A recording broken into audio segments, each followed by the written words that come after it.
We've got our Mirage Compass totally rigged out and ready to fish. So I'm gonna walk from bow to stern and show you some of the upgrades that we put into this thing. Up front, we've incorporated the 8-inch round twist and seal hatch, which we moved from the center of the cockpit up front and replaced with a rectangular hatch in the middle of the cockpit.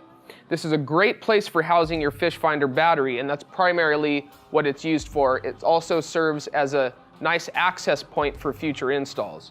Moving back a little bit, we've got the Hobie H-bar, which is great for standing support. It's also built of our 12-sided H-rail extrusion, which is handy for mounting any H-rail accessory to.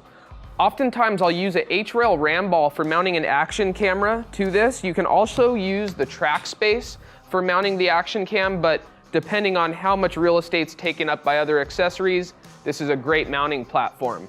On the port side in the track, I've got a ram tube rod holder. I'll use this for setting a rod in when rigging or handling a fish once I've landed it. I've also incorporated a flush mount here that I can use for heavy duty trolling applications. I've switched out the standard GT fins for a turbo fin that'll give me a little bit more speed and maneuverability, and it'll allow me to cover the same amount of water pedaling at a slower cadence. Up in front of the seat for a little bit of extra storage, I've incorporated the hookless map pockets. The great thing about these is they're made of a molded rubber mesh material that won't act as a catch point for hooks. I've installed the EVA deck pad kit throughout. This is going to be great for dampening sound, giving you a little bit of extra traction and comfort. Here's a look inside of the upgraded hatch that I put in the center of the cockpit. Inside, I have a rectangular gear bucket that's great for catching just about any odds and ends.